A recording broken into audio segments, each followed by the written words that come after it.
Hey guys, welcome back to some more Splatoon 2. Now with the Octo Stomp unreturning, we can move on to our next world, World 4. You said Octo Stomp, you meant Octo Stamp? Well, no. He stumped them, so... Oh, okay. No, you see, this is the common confusion. The enemies are the Octo Stamps, the small guys. The big guy is the Octo Stomp. Oh, is it? Yeah. Oh, that was Octo Stamp. Nope, big guy's Octo Stomp. Man, I don't know how to read. Yep, that's about right. Yeah, it is confusing. I hear a lot of people do that. Like, the enemy and the boss name, it flip-flops, because it does kind of sound like the big guy should be named Stamp, and the small ones maybe Stomp. It makes sense of how it's the other way around, though, but it's very easy to mix them up. Bounce pad. Oh no, Sonic's returning.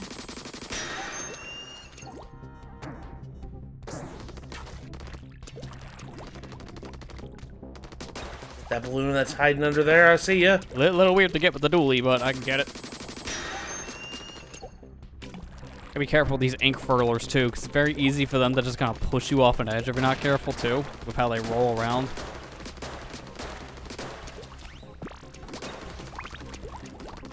Where's my prize? A couple power eggs. That's all you get. All I get. Every head counts. Sardinium, yay. Every Sardinium also counts if you're going for all the upgrades. I believe by the time you're done upgrading everything, you're gonna use them all. Realistically, you're not upgrading everything on the first run through in the single player, so you're probably fine to miss a lot of the Sardinium, like half of them, and still be able to upgrade everything as you go. It's okay. We're gonna be here for quite a while because Lester's decided he was going to go back to this playthrough and 100% this game. No, I already did 100% it. That's this run. We're not 1000%ing it though. I'm not nuts. Did it once, never again. Dude, normally when I record games for like my own Let's Play stuff, I will go back and like 100% the game again. Because it's not really that big of a deal or really that time consuming. Splatoon 2 is one of those rare exceptions like, heck no. Because that would take way too long. So I got the footage as I was doing my first playthrough for that.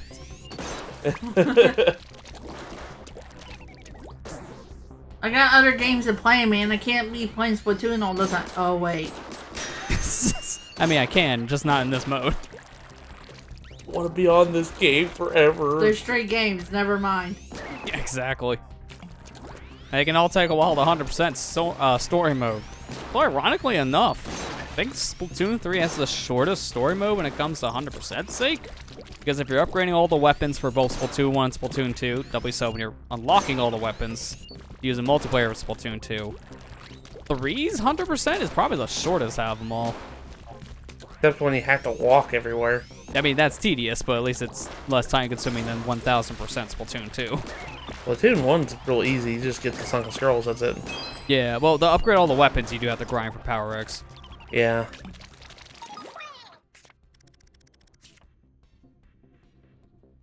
Nice, useless sticker we're never gonna use. But to get the sticker at what cost? My life is what's the answer. What did it cost you? Everything. I got splatted. My KD ratio is now bad. Don't worry, you can't see it though.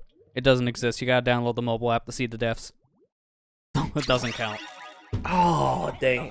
I gotta pay $20 for Switch Online for that? $20 a year. To be fair, no, you don't. But you do have to if you want to play the game online. The problem I had with Splatoon 2 on that front as a side tangent is that in Splatoon 1, whenever you finish the game and you saw the results screen, it would show you how much turf you inked if you're playing in Turf War. And then it would show you your kill, the deaths, as well as how many times you used your special. So in Splatoon 2, they thought, you know what would be a great use for the Switch Online app? Move the deaths out of the game and put in the app only, so you can only see the turf you inked, your special usage, and then the kills, not the deaths. You have to download the dang Switch app on your smartphone to see that. I don't know why someone thought that'd be a good idea, because that was clunky, I believe. I don't know. Thankfully, it's not the case in 3. Now they went back to the Splatoon 1 route, just showing you all your totals on the game itself. And you can see more detailed stats on the phone if you choose to do so. We got Octarian bowling balls. Yeah, you can't destroy them at all if you're just shooting the ball itself. You gotta shoot the Octarian in the ball to actually destroy it, which can be a little hard to aim at. Yeah, it makes it hard for you to do it, and therefore it blue balls you in doing it. Well, in this case, purple balled. That doesn't sound as bad. Actually sounds more painful. It does. What makes purple? What color makes purple? Red and blue? Yeah, there you go. So it technically is blue ball because it has blue in it some way. It's just not the main color. It's just not the main color. I don't know. If you had to make it... never mind. I'm not even going to ask this. No, go ahead. We're already this far. If you had to choose between being blue balled or purple balled, which one would you take? Probably blue ball because purple ball sounds like it's not, you know... Not a fun idea. Sounds like you're about ready. It's swollen at that point. Why are we? Oh man! Rated E for everybody, baby. That's why I didn't want to get on this topic. I'm sorry. This is a weird tangent. I thought it was gonna get weird when I talked about the Octolings in the balls. They stick out one of the finger holes, which makes a lot of sense. They're in one of the little holes you would put your fingers in to hold a bowling ball. Nice little attention to detail. But then after this conversation, I feel like that's a sun innuendo. I'm sorry, I got our channel taken down again.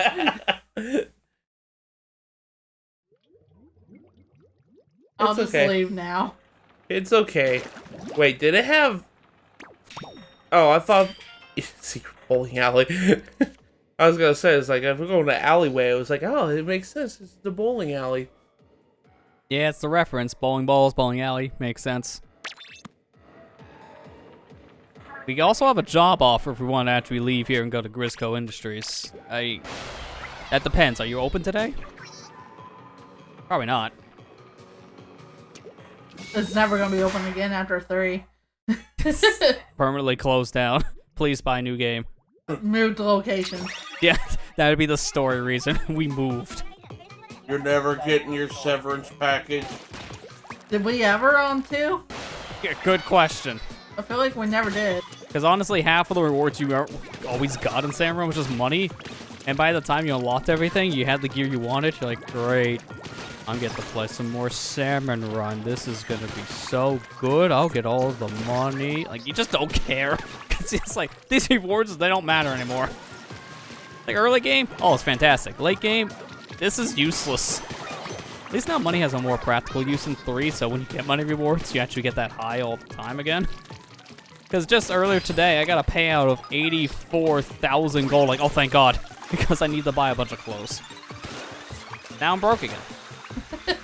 So what you're telling us, Splatoon 2 is just, whose line is it anyway, Splat version? Yeah, well, the gold doesn't matter. After a certain point, that is very accurate. Is Drew Carey hosting the game? Is that why it's so bad? There used to be Squid carrying at that point.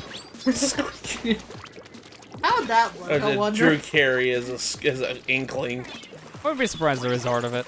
I've seen a lot of people transform a lot of different, like, known people into Inklings / Octolings. The games are making the rounds.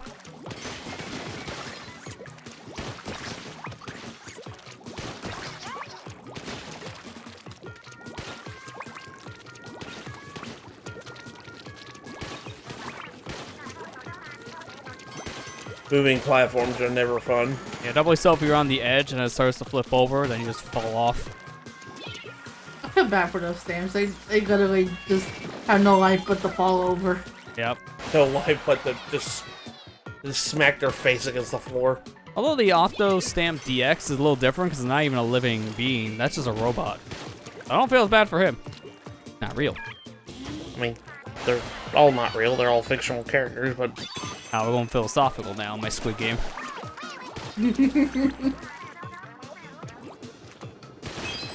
Duncan's C-Scroll. Confidently that he's just running across a moving platform as he's like, I've played Mario Sunshine. I know how this goes. Yes. I mean, unlike Mario Sunshine, if you're actually running a little bit of a diagonal, you just immediately fall off. And imagine if they made a Mario Sunshine themed level in Splatoon, Because you know the collision detection is going to be super terrible, and you're never going to be able to beat it because you're always falling off platforms. That'd be realistic.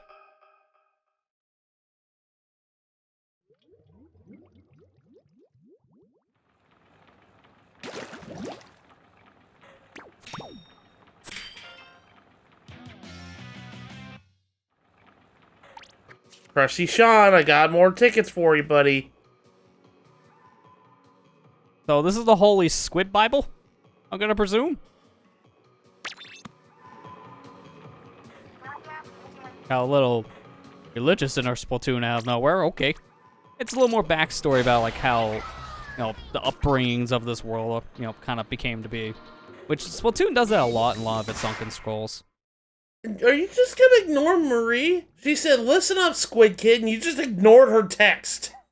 Got it. Got it. I'm going through a tunnel through an elevator. She's used to it. You didn't even let her finish after that sentence. I was like, well, now I'm just in suspense. I'm like, what was she gonna say? The world may never know.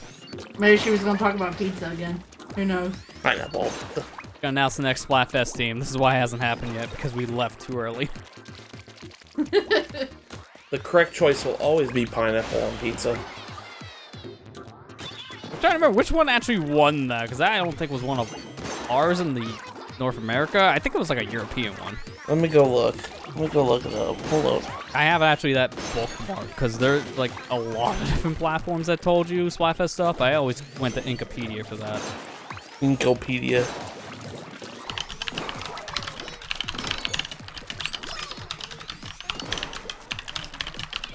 He's bringing it up. I hear that keyboard typing. There's so many too. Again, it's like trying to find it. Yeah, it was pro pineapple or anti pineapple. Anti pineapple won technically. That's why Maria is so proud, because her team won. That was her team. Don't remember the margins on that one. If I'm looking up, I don't see it exactly, but I mean they just won flat out. So it doesn't matter. So I guess by Splatoon logic, we have to just burn all the pineapple pizza because it's outlawed. And then the next Splatfest for Europe was fit or rich. So it's like after you eat all your pizza, get fit. If not, just make oodles of cash. I think it's what would you wish for? I think that's what the thing was. Yeah, it was like which thing would you wish for? You had a choice, and it was, you know, health or money. You know, that's funny. The Pokemon one, the Pokemon Red and Blue. Pokemon Blue won. That one. Yeah, it won. Pokemon Red versus Blue was the theme in everywhere but Japan, because Japan they had red and green, since that was the two versions back then. And Blue won for both European and the American regions, but then Green won in Japan. So Pokemon Red apparently is just the worst version, according to Splatoon. Always loses. You know, I really wish, and I think we've already talked about this before, but I really wish that, I mean, they're already starting with, as of recording this, Splatoon, the next Splatfest is a Pokemon-themed one, but I really wish that they do, like, other, like, themed variants of this, stuff like that, because Splatoon 1 had really cool ones, like the Autobots and Decepticons one, and then the SpongeBob one, and then the Pokemon one. I was like, dude, I like the Splatfest themes in Splatoon 1. Oh, I don't know, man. What do you rather have on your burger, mayo or ketchup? Come on, vote. Splatfest time. Let's do it. Which way does the toilet paper go? Over or under? Yeah, that was one of the worst ones, and we didn't get it. That's a Europe one. Like, why is this a Splatfest theme? Which way do you put the paper? And it started a war, if you remember. Sorry, we're gonna have ideas today. Next Splatfest. What do you do more in the bathroom? Number 1 or number 2? And then everyone just uninstalled Splatoon 2.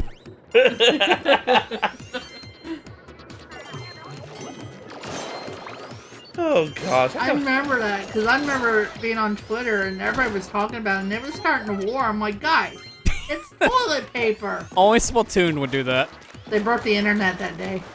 Oh, yeah, there was a salsa and guacamole one. Yep. I remember that one. Like, why would you rather dip your chip in? Like, Splatoon 2 had some very weak themes over the years. Like, they had some good ones. Better in different regions. Us North Americans kind of got screwed on some themes. But the themes overall were just kind of weak comparison to 1. 1 had a lot more crossover themes, and even the original ones, Made a lot more sense. Definitely had a little more of an argument to him. But Splatoon 2 was just, kind of over the place. I like the pancake and waffle Splatfest from 2, though. That was actually a good one. Which one do you like better, pancakes or waffles? That was a good one for a debate for that reason, so that's why the votes are very split down the middle. Those are ones I always liked for that reason. Splatfests are always fun. I don't care what anybody says. They're like my favorite things about this game. I do like the Turtles one they had too. Yeah, the TMNT one. Yeah, that was one of the most unique ones for Splatoon 2, because it ran for 3 weeks since they had to pair 4 different teams against each other, so they had to just kind of do best 2 out of 3 to get them all to rotate out. So it was an interesting one for that reason. The only one of its kind. I believe at the end, like, Team Donnie won, because that won the first time. Raph won in its own round, so Leo and Mikey both kind of got staffed on that one. So it was Raph and Donnie for the finals, and Donnie won. So by Splatoon law, Donnie is the best Ninja Turtle. How do you like your orange juice? Pulp or no pulp? That's ridiculous. Yep. And then you get to the, we forgot Splatfest was happening next weekend. Oh, emergency theme. Let's go. Who's gonna vote for Pulp? Come on. Again, for every strong theme, there was 3 weird ones. Speaking of weird, I'm not gonna say bad, but for me, at first, it was kind of bad. The blaster. This weapon, man. Oh, I feel bad for it in Splatoon 2. And it's nothing to do with the weapon itself. Because I think the weapon got better in Splatoon 2. Mainly because of the different versions of blasters they introduced, like Clash Blaster. But then you got a little thing called Ink Armor. And it made this whole weapon class moot. That one special pretty much took away the one-shot KO capability of every single blaster type. So you never seen these things run. Never. It was sad. Yeah. They're much better in Splatoon 3 because they removed Ink Armor. That's like one of the biggest improvements. Just take away one special. And a lot of weapons became more viable. Like, rollers had this issue, blasters had this issue, like, chargers even had it, to a degree. Like, anything that can one-shot, the Ink Armor just kind of null and voided the one-shot. So anyways, Lester started blasting. Okay, I really like this weapon class now. Like, I don't know why, it never really clicked for me in Splatoon 1, or even Splatoon 2. I started to use this a lot more in 3, and it started to click. Like, I used a lot of, like, normal blaster and even Luna Blaster. A lot of different multiplayer games, and it just really works. I really like the blaster kit, like the vanilla blaster one in 3 right now. Having auto bomb and then the bubble as its special has been really good, especially for modes like tower control. Starting in Splatoon 2, they introduced a lot more things for the said blaster, as there were only 4 different versions of the blasters in Splatoon 1, and they didn't really have that many variations on their said kits. They had like the standard blaster, range blaster, Luna Blaster, and the rapid blaster lineups. But starting in Splatoon 2, they introduced a new blaster type called the Clash Blaster, which this thing fires really fast. It's not as strong as the other blasters, but it's still really good. And there's a lot of blaster kits in this game, so it could be a very viable weapon. Just too bad Ink Armor was a thing, kind of neutralizing a lot of blasters in Splatoon 2. I'm trying to find the toilet paper one. I don't think I see it. I think it was like over or under, I think it was called, something like that. So it's not going to be called toilet paper specifically. It had like a weirder name. Oh, there was also a leftovers one. Would you eat it or save it? Or something like that. I forgot. Like, again, Splatoon 2's Splatfest themes are weird. There was one in Europe. It was, would you have warm breakfast or cold breakfast? Again, emergency theme. Hurry. This section also is really hard. No matter what weapon you have, it's just really hard to kind of get the timing down. You gotta hit these zip lines pretty close to them, so the blaster's like shock radius kind of saved me there. Shouldn't have been able to make one of those shots, but that explosion really does help. Okay, the toilet paper one was in Europe. It wasn't us. Yeah, that's why you're having a hard time. I remember it was Europe. I just couldn't remember what it was called. Yeah, it was called front roller versus back roll. Who won that one? Oh, it was front roll. The correct way to put the toilet paper on there. Good. Splatoon made it correct. Outlaw all the weird ones. There's a little sign. I know we're going on a random topic, speaking of toilet paper thing, but there's a little sign in the John at work it's about how to put the toilet paper on. It says, remember, beards are cool, mullets are not. Well, that's definitely a random one. Well, no, it's like how whenever you have the toilet paper over, it looks like a beard. If you have it under, it looks like a mullet. I mean, I get the comparison, just I was not expecting that today. just like a little sign in there that says, remember, beards are cool, mullets are not. I'm like, you gotta remind people how to put toilet paper on a toilet roll. Yeah. Yeah, because some people, they won't know how you would want it. It's all personal preference at the end of the day for a lot of this crap, to be fair. Unintended, I guess, with that one.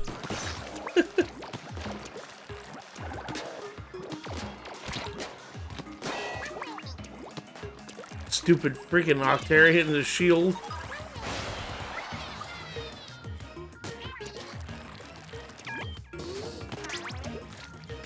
Yeah, I'm looking at, like, the overall stats for that front roll, back roll, too. And, like, vote-wise, front roll just had it by a landslide. It was, like, 72%. So those 30-something% of people, they definitely got called out that day.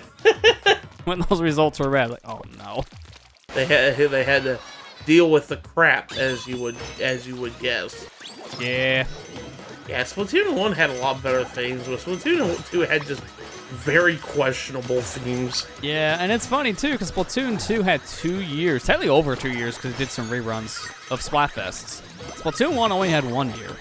But that 1 year that it ran, they had some very strong themes. I remember the one that said that what came first, the chicken or the egg. I was like, really? Yeah, and they ran that twice, and I believe it won. I'm trying to remember which one won twice.